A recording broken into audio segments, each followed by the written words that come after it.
organizers of HPC. And I want to start off by thanking our amazing team, as well as our lead organizers, for making this all possible. Everyone give them a round of applause. Without them, HPC would not be where it's at today, and I genuinely mean that. They are such an amazing team. And, you know, aside from their busy life schedules and their jobs, they're working tirelessly to make all of these amazing events happen. So I want to say thank you, HPC members. Yes, it's windy. We're going to get through this.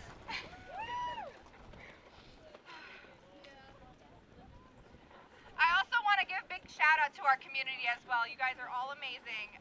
Thank you, Harrisburg community, for always showing up, showing out, and for all your volunteer efforts. So I want to give you guys give yourselves a round of applause.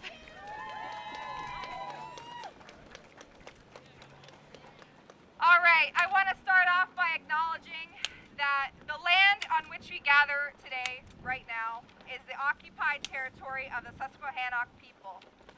We invite everyone to join us in taking a moment to acknowledge them and their stewardship of this land on which we now stand on. We would also like to recognize the other indigenous peoples of Turtle Island and the world, past and present. So let's take a moment, please.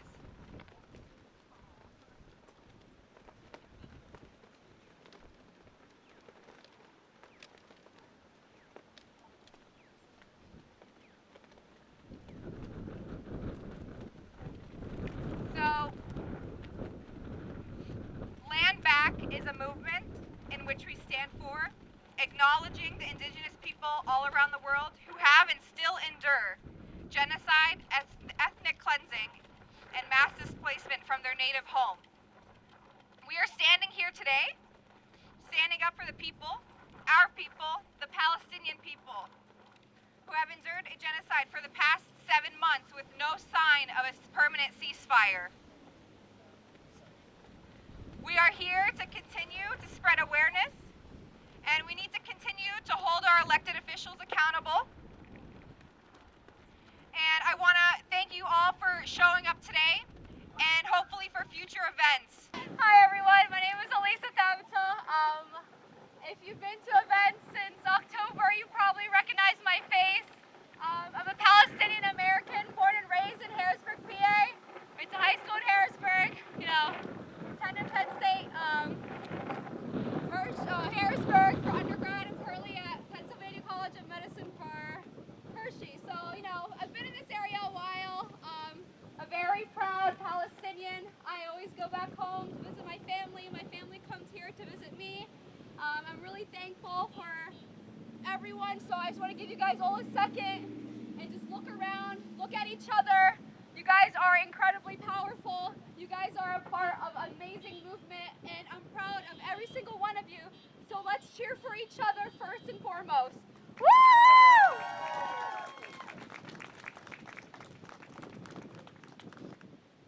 It's been 75 years of oppression and occupation. We highlight Palestinian resistance and our refusal to be wiped off.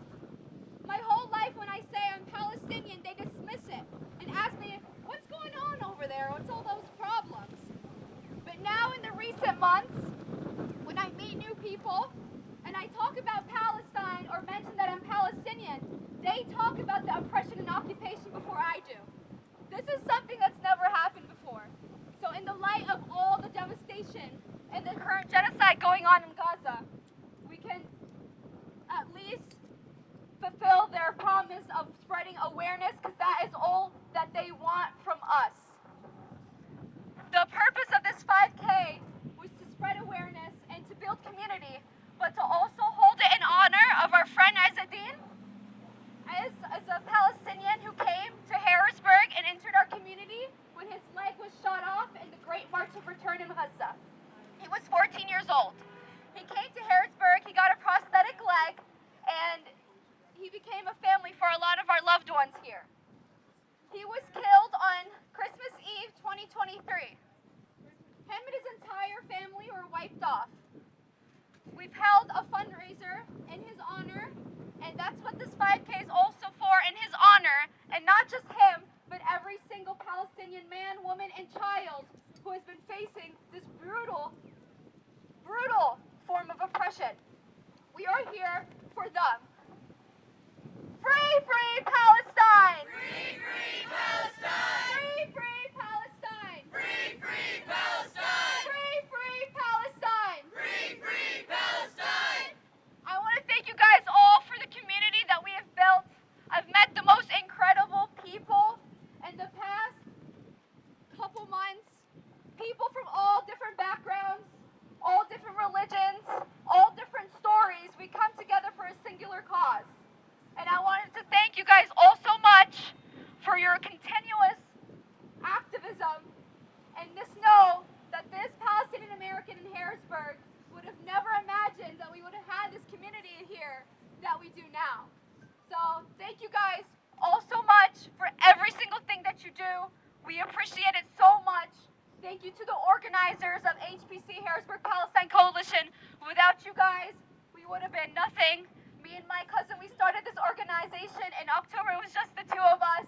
and the fact that this has grown into a Family and a community, we are so thankful. To our next speaker, a wonderful, wonderful woman, Hadid. Thank you. Today I'm going to share with you a poem from another Palestinian American, Laura Albarno. Sorry, my mouth is frozen. When she wrote this poem, the death toll was far less than it is now. So much more has happened since the events that I'm going to be reading about. So I want you to keep in mind that this was months ago. The death toll now, the verified death toll is 41,000. However, we know that the real, accurate death toll that's not verified yet because there are still hundreds of thousands under the rubble, that there are hundreds of thousands of people who have been killed. Every day has been the worst day. Israel outdoes itself in brutality and destruction. Every day, so every day is the worst day. The day that Yoav Gallant called Palestinians human animals and announced that we would be denied food, water, electricity, and fuel in a total siege was the worst day. The day that the Israeli officials announced that they were rolling out the Gaza Nakba was the worst day.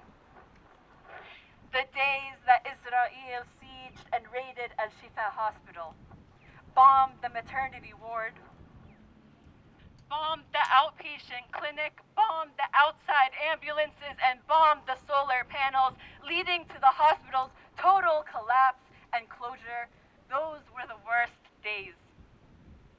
The days that corporate media confirmed one by one that Israel was lying about Al-Shifa Hospital but it was too late anyways because the damage was already done. Those were the worst days. The day that we had to transfer 31 premature babies outside of Gaza after 8 had already died because Israel refused to provide fuel to power the incubators. That was the worst day.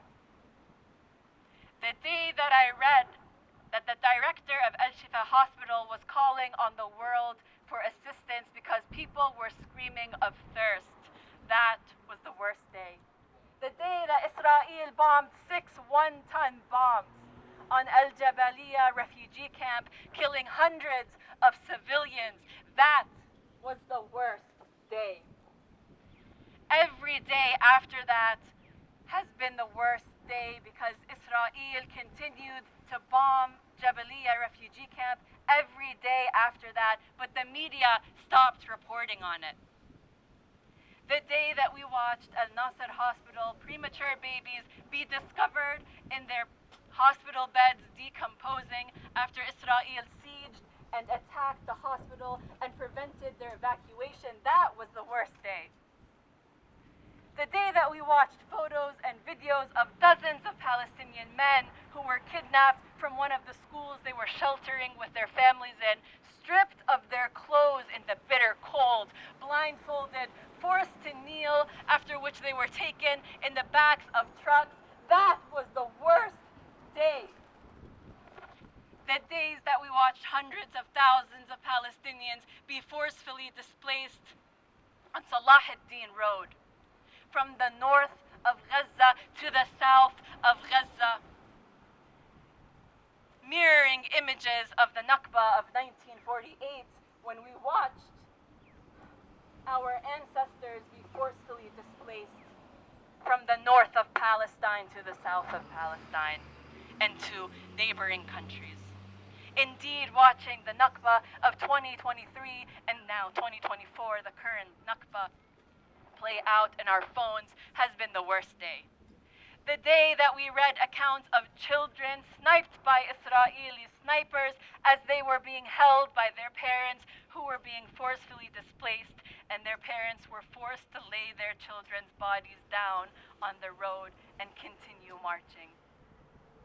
The day the report came was also the worst day.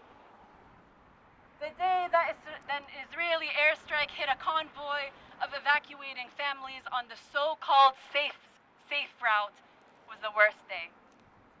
Every day after that Israel bombed, using one of its most destructive bombs, alleged self-proclaimed safe zones, while Palestinians who have consistently drawn attention to this was ignored.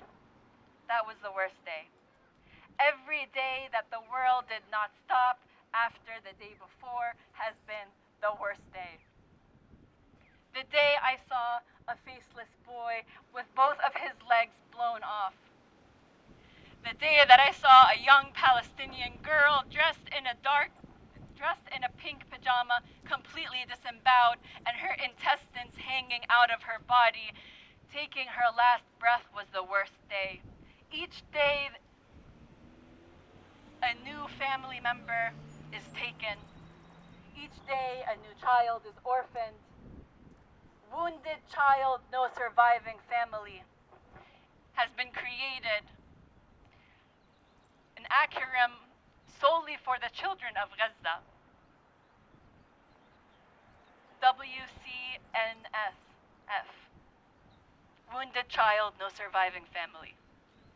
That was the worst day. Each day after, when we found child remains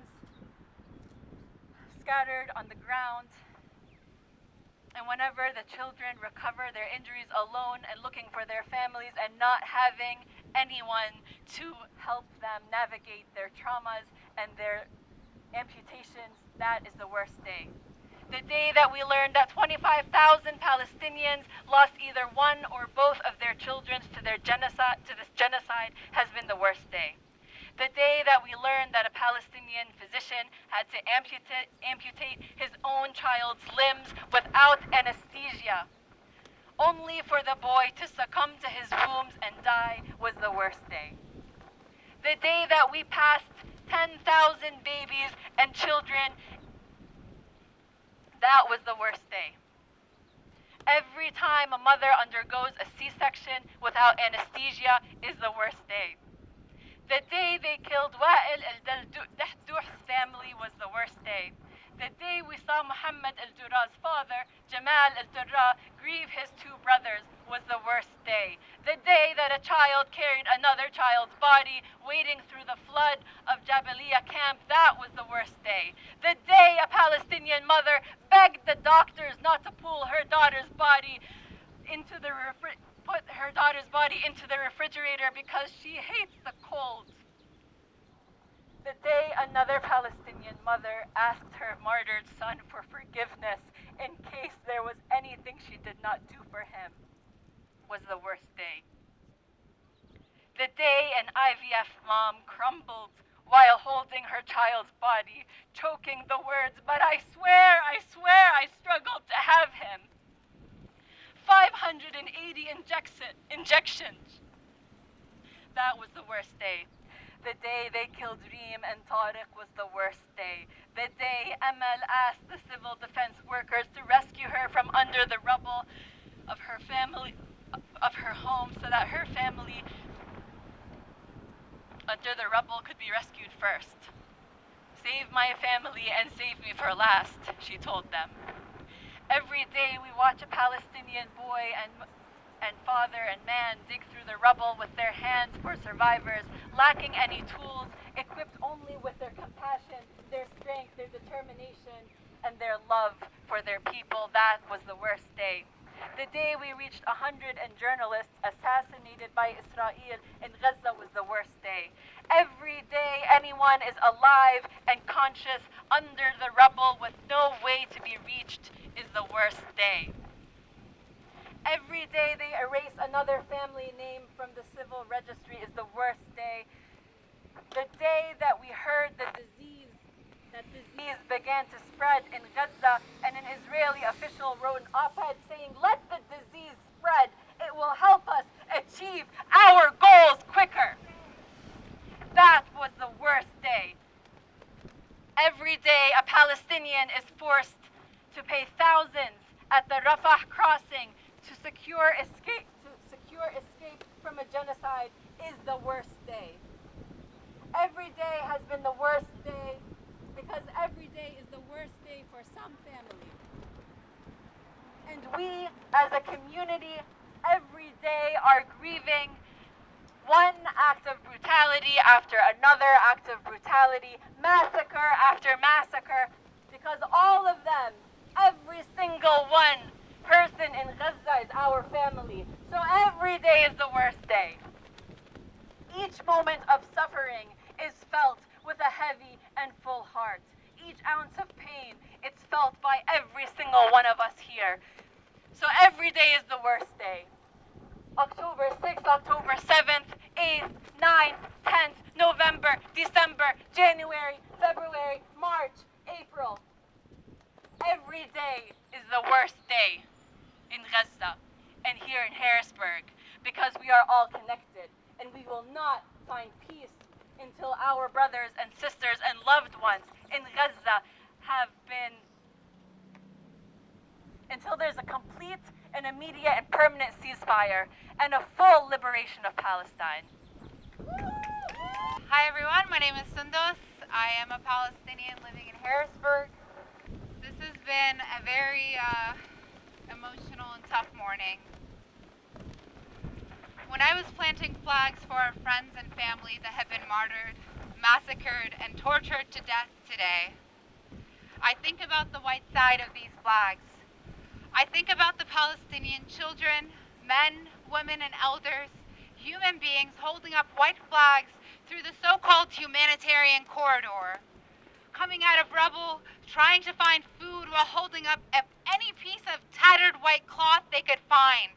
A global symbol of nonviolence, of peace, of a request for safety. I think of all the times Israel saw these flags raised and looked through their sniper scopes and their drone cameras and murdered them anyways. And dropped missiles on these innocent beings just trying to live. I think about how much privilege we have. It's our money that funds every single bullet and bomb. Every 36 hours, our government sends more weapons and munitions to massacre more Palestinians. For decades, billions of dollars spent to maintain apartheid, occupation, and mass suffering. We need to keep in mind that this is a U.S. Israeli genocide without our income. Without our means to commit genocide, none of our loved ones would be experiencing this. This is an American genocide. And I just want to make that clear before I read a poem. So I wrote this poem in October. It's April now. The poem is titled بالروح بالدم نفديك يا فلسطين. Hold it in. Hold it in just a little longer. The tension in my shoulders tugs at my spine, nearly paralyzing my every movement. I force a breath into my weary lungs. My head is pounding as if it could explode from the pressure alone. I wish I could disappear, let go, dissipate into nothingness. But I cannot. I cannot let go. These eyes cannot unsee the horrors they have witnessed, This heart cannot forget decades of grief. These lungs have been unable to breathe out relief for years. This 29-year-old body cannot simply shed 10,650 days of othering. 10,650 days of calls for the extermination of people like me. 10,650 days of being informed that my homeland doesn't exist. 10,650 days of being told that my family is made of terror and our children are not worthy of care, of love, of patience, of existing. Hold it in. Hold it in just a little longer. I remember being 7 years old, shouting along with the news reports of Palestinians protesting the ethnic cleansing and occupation of our families. بالروح بالدم نفديك يا فلسطين. With our souls and our blood, we will free Palestine. I was hopeful we would be heard. I remember being 12 years and assigned metaphors in relation to Elie Wiesel's night. The only metaphors that came to mind, the only comparisons that genuinely compared to the nightmare Mr. Wiesel experienced, was how the Israeli government massacred, divided, cornered, and occupied Palestinians. I got marked down for making the clear connection that exists to this day, and still, I held on to whatever humanity I thought my teacher had. In high school, I was targeted for reading a short poem by a 9-year-old Palestinian, a poem that was a plea to go back home and feel safe again. Even then, I held on to hopes of empathy, of being seen, of being heard. I kept thinking, بالروح بالدم نفديك يا فلسطين. I still hold on to these words like they are etched into my very existence. They have lit fires in my veins and picked me up when I felt completely shattered. بالروح بالدم نفديك يا فلسطين. Once again, we are being asked to hold it in. A little boy getting murdered for being Palestinian here. Hold it in. A 6-year-old and his mother attacked violently in their own neighborhood. Hold it in. Being told daily we are the villains. Hold it in. Hold it in. Hold it in. In this world that makes you feel insane for having humanity. No longer hold it in, but instead, I want you to hold on. Hold on to your loved ones. Hold on to your community. Hold on to justice. Hold on to each other. Hold on for each other. Hold on because بالروح بالدم نفديك يا فلسطين. I'm going to hand it off to a very dear person, Dr. Salman Majid. So first of all, what a powerful display of resilience right here. So this crowd right now in this wind and in this weather, standing for the justice and for the peace and for humanity. This is amazing display, standing up for somebody, some people far away that media does not show as human. And very briefly, because of the next plan, there are 10 stages of genocide. In those 10 stages, there is classification, symbolization, discrimination, dehumanization. How do you see dehumanization happening? That is happening, calling those children of darkness, or calling Palestinians as evil. That is dehumanization in all over the media. But the more important one is polarization. Dividing the communities. Anybody who speaks for those humans, you are at risk of getting labeled as terror sympathizer. So that is the way of silencing the people. And we cannot be silenced. We have to raise our voice.